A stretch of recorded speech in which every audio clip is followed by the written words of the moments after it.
You are watching Breaking Barriers. I'm your host Alia. फौज और इमरान खान दू बदू हो चुके हैं, एक दूसरे के आमने सामने आ चुके हैं, फेस टू फेस हो चुके हैं, एक दूसरे पर सवालात उठाए जा रहे हैं। DGISPR की उस स्टेटमेंट के बाद कि इमरान खान एक मरतबा फिर मीडिया पर आए और उन्होंने उसका जवाब दिया और उसके बाद एक मरतबा फिर DGISPR की तरफ से उसका जवाब भी आया। तो ये जो फेस टू फेस मुकाबला है ये किस तेज़ी से चल रहा है ये आपके सामने रखेंगे, और उसके बाद अब ये जो नए स्टेटमेंट्स आई हैं इसमें क्या बात हुई है। आज ही के प्रोग्राम में हम एक और दिलचस्प खबर भी शामिल करेंगे कि ECP election commission of Pakistan ने पाकिस्तानी पॉलिटिशियंस के एसेट्स जो उनको बताए गए हैं वो पब्लिश कर दिए हैं। इससे पहले हमने आपको ये बताया था कि DGISPR ने एक टेलीविज़न प्रोग्राम में गुफ्तगू करते हुए ये कहा कि सिक्योरिटी मीटिंग में जो आर्मी लीडरशिप मौजूद थी उनकी तरफ से यही कहा गया कि अमेरिका की तरफ से कोई साजिश नहीं हुई है, ऐसी किसी किस्म का कोई एविडेंस मौजूद नहीं है कि अमेरिका की तरफ से इमरान खान के खिलाफ साजिश की गई हो। उसके बाद उसी के साथ असद उमर की भी स्टेटमेंट आई थी जिसमें ये कहा गया था कि ठीक है, अगर वो ऐसा समझते हैं तो वो ऐसा समझते होंगे, यानी ये कि आर्मी लीडरशिप ये समझती है कि साजिश नहीं हुई, कंस्पिरेसी नहीं है, लेकिन जो पॉलिटिकल लीडरशिप यानी उनकी जमात है वो ये समझती है, हम ये समझते हैं कि साजिश हुई है। तो जिससे ये इंप्रेशन मिला कि इसका मतलब है कि इमरान खान ये जो बात कर रहे हैं तो ये झूठा बयानिया है। तो इमरान खान को ये इंप्रेशन मिला और साथ ही जब उनके अपने ही एक लीडर असद उमर की तरफ से ऐसा कहा गया तो उनको ये लगा कि ये तो बहुत बड़ा झटका है, खान साहब के लिए बहुत बड़ा झटका था। यही वजह है कि वो फौरी तौर पर मीडिया पर आए और उन्होंने सोशल मीडिया का एक प्रोग्राम रख लिया, कंडक्ट कर लिया एक प्रोग्राम। उन्होंने कहा कि जी ये जवाब देने के लिए अब एक तकरीब भी हो चुकी जिसमें मैं स्पीच कर चुका हूँ, 2-3 मामला हो चुके, तो अब क्या करूँ। तो सोशल मीडिया पर बात करते हुए उन्होंने कहा कि अब DGISPR ये फैसला करेगा कि इमरान खान के ख़िलाफ़ साजिश हुई है या नहीं, क्या अब इस्टेब्लिशमेंट ये फैसला करेगी, जिसके ऊपर एक मरतबा फिर उनके जवाब में DGISPR की स्टेटमेंट आई। मैं आपको एग्जैक्ट वर्ड्स बता देती हूँ कि उन्होंने क्या कहे। उनका कहना था DGISPR ये फैसला नहीं कर सकते कि साजिश हुई है या नहीं, वो सिर्फ राय दे सकते हैं, फैसला करना तो चीफ जस्टिस से करा लें। और इसके जवाब में director general ISPR major general Babar Iftikhar ने कहा कि उन्होंने अपनी राय नहीं दी थी, इंटेलिजेंस मालूमात की बुनियाद पर जो सामने आया उन्होंने वो बताया है। और इसकी इन्वेस्टिगेशन अगर जुडिशल कमीशन बनाना चाहते हैं या इसकी इन्वेस्टिगेशन किसी से भी करवा लें, इदारों को एतराज़ नहीं है, इदारे इस इन्वेस्टिगेशन में साथ देंगे, ताउन करेंगे।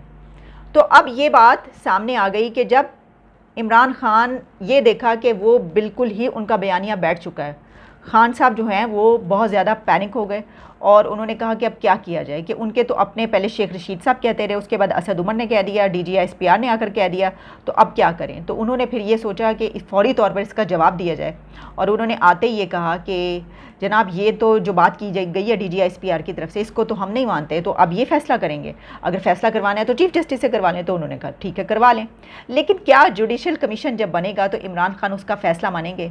और इससे भी ज़्यादा अहम बात ये कि जो लोग ये कहते हुए नज़र आ रहे हैं कि बार बार DGISPR क्यों इस सिलसिले में स्टेटमेंट जारी कर रहे हैं, क्यों इस्टेब्लिशमेंट की तरफ से ऐसी जो हैं वो बयानात आ रहे हैं कि नहीं ये गलत कहा जा रहा है, वहाँ पर किसी आर्मी की लीडरशिप ने ऐसा नहीं कहा, तो फिर बात यह है कि उन जो लोग ऐसी बात करें उनसे सवाल ये है कि फिर क्या करें। देखिए इमरान खान ख़ुद से सियासत में घसीटते हैं इदारों को। खान साहब को ये करना चाहिए, इस वक्त इमरान खान को ये करना चाहिए कि जिस तरह वो अमेरिका के मरासले की बात कर रहे हैं ना, इसी तरह वो एक मरासला लिखें, वो एक लेटर लिखें और उस लेटर में वो DGISPR के नाम लिखें, फ़ौज को भेजें वो लेटर, उसमें लिखें कि आपने इस वक्त बोलना है, आपने इस वक्त नहीं बोलना, आपने मेरा इस इल्ज़ाम का जवाब देंगे, ये जो मैं इल्ज़ाम लगाऊंगा इसका जवाब आप नहीं दे सकते, इसके लिए ना आइएगा आप TV पर जवाब देने के लिए, आपने इस टाइम पर न्यूट्रल रहना है, लेकिन जब मैं ये कहूँ कि हम प्रोटेस्ट के लिए आ रहे हैं और आप न्यूट्रल नहीं रह सकते तो फिर आपने न्यूट्रल नहीं रहना। तो वो सारी टाइमिंग्स, बल्कि उनको टाइमलाइन बना दें कि उनके वो क्या कहें तो वो जवाब दें और वो क्या कहें तो वो जवाब ना दें, बल्कि चुप करके छुप के कहीं बैठ जाएं मुंह छुपा के। क्योंकि ये बड़ी अजीब सी बात है कि किसी के ऊपर इसी तरीके से अगर फ़र्ज़ कीजिए हम ये कहें कि किसी इदारे की तरफ से सिविल लीडरशिप पे इल्ज़ाम लगता है, तो क्या सिविल लीडरशिप चुप करके मुंह छुपा के बैठी रहेगी, वो उसका जवाब नहीं, उसको भी जवाब देना चाहिए। तो अब ये जो जवाब दर जवाब का सिलसिला है ये स्टार्ट हो चुका है। जिस तरह मैंने कहा कि गर्मी के मौसम में जो है वो आग पकड़ लेते हैं ये घास फूस और झाड़ियाँ वाड़ियाँ बहुत जल्दी, और आग बहुत दूर तक फैलती है।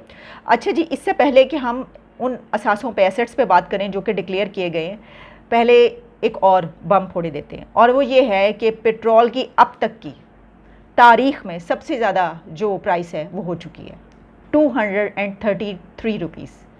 233 और 34 रुपीज़ पर लीटर, और 24 रुपीज़ पर लीटर इजाफा किया गया है। 24 रुपये का इजाफा किया गया पर लीटर। इसी तरीके से डीजल में भी इजाफा हुआ है।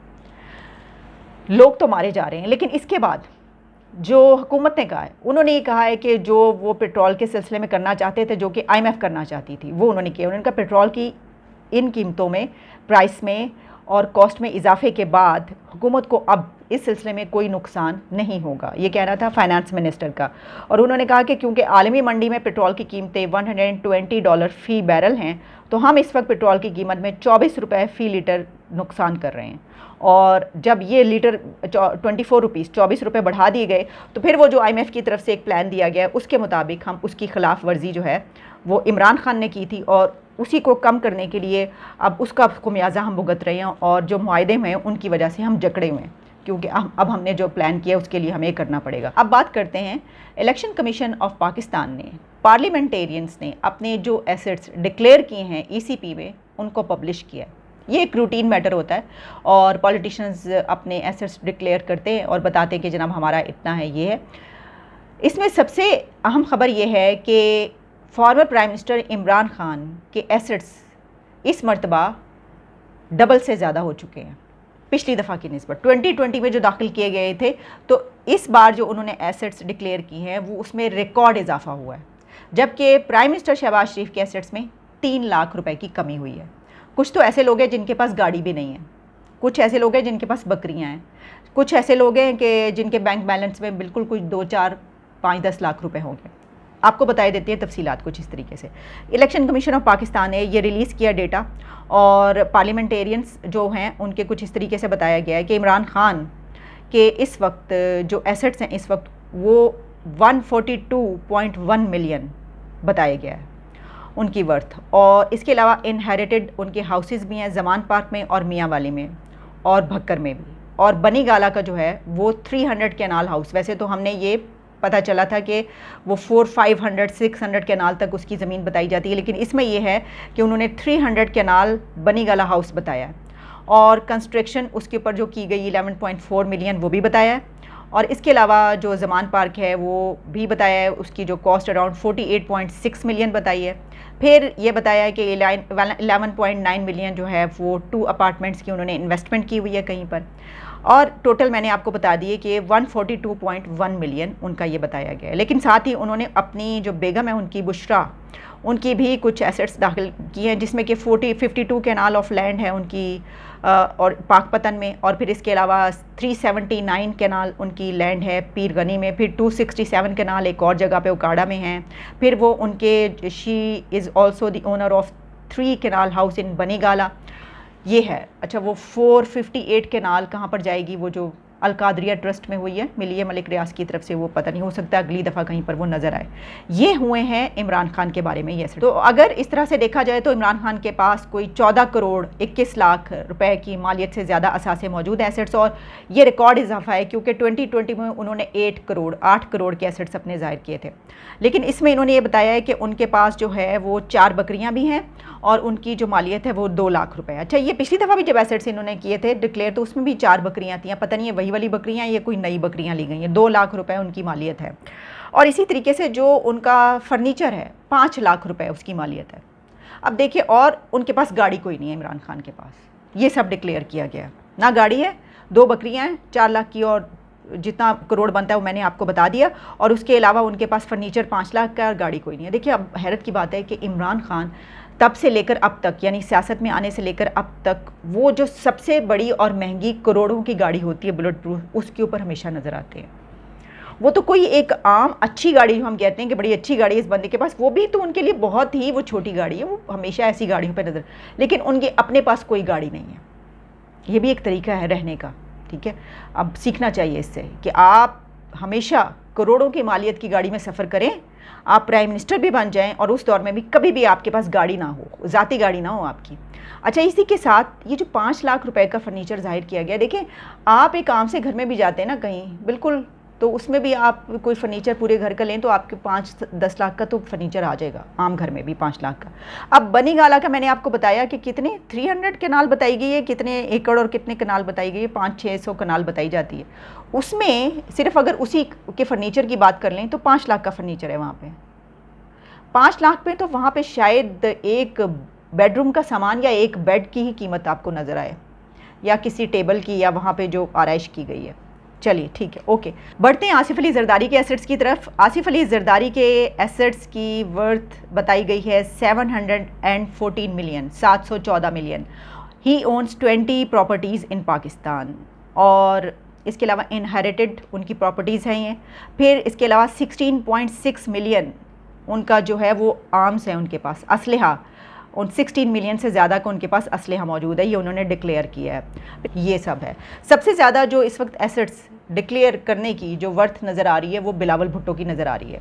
इसको हम इस तरह कह सकते हैं कि बिलावल भुट्टो के पास 1 अरब और 60 करोड़ रुपए के एसेट्स उन्होंने बताए हैं, और 3,43,000 रुपये उनको काय के कर्जा है उनके पास। लेकिन उन्होंने अपने जितने मुल्क से बाहर उनके यहाँ से वो भी बताए हैं। बैंक बैलेंस उन्होंने 12 करोड़ बताया है, ये बताया। और आसिफ अली ज़रदारी के 71 करोड़ है। तो 71 करोड़ अगर आसिफ अली ज़रदारी के एसेट बताए गए तो बिलावल भुट्टो के 1 बिलियन 60 करोड़ रुपीज़ बताए गए। बिलावल भुट्टो कि ये इनहेरिटेड ज़्यादा प्रॉपर्टीज़ और ये सब जो है, क्योंकि अभी तो उन्होंने अपने करियर स्टार्ट किया, अभी तो वो फॉरेन मिनिस्टर बने हैं। तो वो जो बात ये कही जा सकती है कि इतना ज़्यादा, तो उसकी उनके बारे में ये भी नहीं कह सकते कि वो करप्शन वगैरह, अभी तो उनका करियर स्टार्ट हुआ है। तो उन्होंने सही क्लैरिटी में, ये भी पता नहीं कि कितना उसमें से जो है अभी शामिल नहीं है। इसमें ये कहा जाता है कि जो भुट्टो ख़ानदान है उसकी सिंध में बहुत बड़े लैंड्स हैं। अब बात करते हैं वज़ीर आज़म शहबाज शरीफ के एसेट्स की, और उन्होंने जो डिक्लेयर किया है वो है 24 करोड़ 50 लाख रुपीस के एसेट्स। 24 करोड़ रुपए और 50 लाख के उनके पास एसेट्स हैं, जिसमें से उन्होंने 14 करोड़ से ज़्यादा के वो मकरूज़ हैं जो कर्ज़ा देना है। और उन्होंने कहा है कि सलमान शहबाज उन्होंने अपने बेटे से भी 6 करोड़ का कर्ज़ा ले रखा है। उनके पास 2 गाड़ियां हैं और बैंक अकाउंट्स में 2 करोड़ से ज़ायद की रकम उन्होंने ज़ाहिर की है। बैंक अकाउंट्स में उनकी 2 करोड़ की से ज़्यादा की रकम है, और साथ में उनके पास 2 गाड़ियाँ, ये उन्होंने बताया। अच्छा, बैरून मुल्क 13 करोड़ और 74 लाख रुपए के एसेट्स भी उनके मौजूद हैं। और फिर इसके अलावा उनके एसेट्स में 2020 की निस्बत 2021 में कहा जा रहा है कि 3 लाख रुपए की उनमें कमी हुई है। और फिर उन्होंने अपनी जो उनकी 2 वाइफ्स हैं, जिसमें कि नुसरत शहबाज और तहमीना दुरानी, दोनों के एसेट्स की हैं, जिसमें एक वाइफ के पास 23 करोड़ रुपए के असासे हैं, जबकि दूसरे जो तहमीना दुरानी है उनके पास 57,60,000 रुपीज़ के एसेट्स हैं। मतलब कोई गोल्ड डायमंड की ज्वेलरी ये नहीं पहनती, बिल्कुल आम, जिस तरह कहते हैं ना लोअर मिडिल क्लास की ख़वातीन के, उनके पास कोई सोने की क्या जेवरात बेचारियों के पास होंगे, क्या उनके पास डायमंड्स होंगे, तो वो इस तरह के कोई लग नहीं रहे। 57 लाख जो हो गई जिसकी मालियत, ये जो है ना, अब आप अगर आम लोगों को देख लीजिए तो 24-25 करोड़ जो आम थोड़े जो हैं वो काम करने वाले, जिन्होंने अपनी ज़िंदगी में काम किया, इतना तो उनके पास भी एसेट्स होते हैं। लेकिन इसमें उन्होंने 14 करोड़ जो बाहर भी बताया है, तो ये ज़ाहिर किया गया, ये मैंने आपको बता दिया। अच्छा जी, इसी के साथ शाह महमूद कुरैशी साहब की बात करते हैं। शाह महमूद कुरैशी ने कहा है कि उन्होंने 21 करोड़ और 96 लाख यानी 21 करोड़ और 96 लाख रुपीज़ बताएं अपने एसेट्स में, कि बस जी मेरे पास सिर्फ 21 करोड़ है, कर लो जो करना है, अब आप कर लें जो करना है। शाह महमूद कुरैशी के पास सिर्फ 21 करोड़ है। अब मैं यही सोच रही हूँ कि अगर आप एक घर देखते हैं ना, यानी आजकल ये जो बातें की जा रही हैं, ये जो बताया जा रहा है कि किसी के पास जो है वो 24 करोड़ है, किसी के पास 21 करोड़ है, किसी के पास कोई गाड़ी नहीं है, किसी के पास बकरियाँ हैं, तो आप ये देख लें कि आजकल के दौर में एक घर, अगर आप उसको कह लें कि एक छोटी फैमिली के लिए, मियाँ बीवी 2 बच्चों के लिए जो घर ख़रीदा जाता है, वो भी कितने करोड़ का आता है, पता है ना आपको। तो यहाँ पर अपने टोटल एसेट्स, यहाँ पे पॉलिटिशियंस जो हैं वो ये बता रहे हैं कि इतने करोड़ के हमारे एसेट्स हैं, तो वो तो 1-2 घरों की कीमत है, तो टोटल एसेट्स इनके चंद करोड़ में है। आप इससे अंदाज़ा कर लीजिए। अच्छा, तो इसका मतलब ये हुआ कि कोई बड़े बड़े जो घर, लेविश लाइफस्टाइल, ये सब कुछ जो है ये पता नहीं कहाँ से होता है भाई, मैजिक है इनके, मैजिक वैंड है इनके पास। अब एक और बहुत अहम खबर कि पाकिस्तान ने चाइना की तरफ से इस दरख्वास्त को मुस्तरद कर दिया है कि चाइना पाकिस्तान में सिक्योरिटी कंपनी बनाना चाहता है, क्योंकि चाइना की तरफ से, चीन की तरफ से पाकिस्तान से ये रिक्वेस्ट की गई थी कि चीन पाकिस्तान में एक सिक्योरिटी कंपनी बनाना चाहता है। और ज़राए के मुताबिक इसकी डिटेल्स कुछ यूँ हैं कि पाकिस्तान में सिक्योरिटी कंपनी बनाने के लिए दरख्वास्त रिक्वेस्ट की थी चीन ने, जबकि चाइना ने ये request ministry of state security की तरफ से हुकूमत पाकिस्तान को भेजी थी।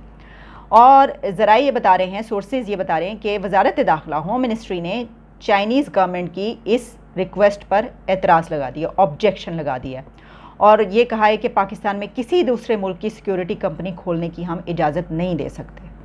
अब ठीक है, ये तो पाकिस्तान का अपना फ़ैसला है और यही फ़ैसला होना चाहिए था जो फ़ैसला किया गया, और अथॉरिटीज़ बेहतर जानती हैं कि उन्होंने क्या फ़ैसला करना था। लेकिन सवाल यहाँ पर ये है कि चाइना पाकिस्तान में सिक्योरिटी कंपनी खोलना क्यों चाहता है। अब इसके ऊपर बहुत से जवाब आ सकते हैं। चाइना हो सकता है ये कहे कि हमारे लोग जो यहाँ पे काम करते हैं उनके साथ जो कुछ होता है तो हमें तो यहाँ पे देखना है। इसके अलावा और भी बहुत सारे इसके जवाबात उनकी तरफ से आ सकते हैं। पाकिस्तान की चाइना से वो शहद से मीठी और पहाड़ों से ऊंची और समंदर से गहरी दोस्ती होने के बावजूद स्टेट ऑफ पाकिस्तान और गवर्नमेंट ऑफ पाकिस्तान ने उनको इस दरख्वास्त को मुस्तरद कर दिया, ऑब्जेक्शन लगाई और कहा कि ये नहीं हो सकता। तो अगर ऐसे मुस्तकबिल में भी कोई ख्वाब चाइना देख रहा है तो मेरा ख्याल है, अब देखें इसके ऊपर क्या वो नाराज़ होते हैं, क्या कहते हैं, इसके ऊपर कोई उनकी तरफ से भी ऑब्जेक्शन आती है और नाराज़गी का इजहार किस तरह किया जाता है, क्योंकि अभी अभी हमने उनसे $2 बिलियन के लिए जो है वो दरख्वास्त की थी। तो इसके ऊपर क्या लामलेट हो जाना चाहिए था, लेकिन सिक्योरिटी कंपनी बनाने की इजाज़त नहीं मिली। अच्छा, इसी के साथ बाहर से भी खबर लेते हैं, बड़ी बात की जा रही है, वो हम उसके ऊपर बात की लेते हैं कि बड़े इसके ऊपर कहा जा रहा था कि IPL जो कि इंडियन प्रीमियर लीग है क्रिकेट की, क्योंकि क्रिकेट पाकिस्तान और इंडिया के एक ऐसा आप कह लीजिए कि सिमिलैरिटी है दोनों कंट्रीज़ में कि दोनों तरफ ही जुनून है क्रिकेट का एक, तो जहाँ पर हम अपना एक PSL करवाते हैं तो वहाँ पर IPL है। IPL जो इस मरतबा फ़रोख्त हुआ है तो वो रिकॉर्ड उसकी जो है वो परचेज़ हुई है, यानी रिकॉर्ड कॉस्ट लगाई गई है, जिसमें कहा जा रहा है कि IPL cricket media rights sold for $6.2 billion. India's cricket board said Tuesday it has sold the broadcast rights of the IPL tournament for the next 5 seasons to global media giants for $6.2 billion. और ये कहा गया है कि IPL is now the second most valued sporting league in the world in terms of per match value, ये बात कही गई है और इसके ऊपर इंटरनेशनल मीडिया में ये रिपोर्ट हो रहा है। तो देखिए, अब अगर पाकिस्तान का हम इससे कंपैरिजन करेंगे तो बड़ी मुश्किल हो जाएगी कि जी उनका देखिए कि $6 बिलियन से ऊपर चला गया, जिसको कहा जा रहा है कि ये बहुत ही ज़बरदस्त एक रिकॉर्ड राइट्स जो हैं वो इतनी रकम में फ़रोख्त किया गया। तो पाकिस्तान का याद होगा कि कुछ अर्सा पहले रमीज़ राजा ने ये बात की थी, कोई न्यूजीलैंड की टीम आ रही थी, कुछ ऐसी बात थी कि जिसमें उन्होंने कहा था कि पाकिस्तान की तो तमाम क्रिकेट के जो है मालियत या जो भी खर्चा वो डिपेंड करता है इंडियन क्रिकेट बोर्ड पे, कि ICC जो है वो जब तक उसकी के ऊपर सारा डिपेंड करता है, वो जो भी करता है अगर वो पैसा खींच ले तो पाकिस्तान बिल्कुल कुछ कर ही नहीं सकता। तो हमारी जो क्रिकेट का स्ट्रक्चर है उस पर ख़ास तौर पे जब हम एक्सपेंडिचर्स या कॉस्ट की या ये बात करते हैं कि हम भी इस तरीके से जो है वो करें, तो प्रॉब्लम ये है कि हमारी क्रिकेट डिपेंड करती है उस रकम पे, उस पैसे पे जो कि उस तरफ से आती है। ये रमीज़ राजा साहब ने ख़ुद बात कही हुई, इसके ऊपर हमने तफसील से बात की थी। तो बस ये देख लीजिए। तो मसला ये कि अभी तो हम जो सिचुएशन चल रही है उसमें क्या हम कोई क्रिकेट विकेट की सीरीज़ वगैरह जो है आगे करवाएंगे और फिर देखेंगे कि क्या हम भी कभी ऐसा कर सकते हैं। चलें जी, अभी तक के लिए इतना ही, इजाज़त दीजिए, दोबारा मुलाकात होगी। Take care and good bye.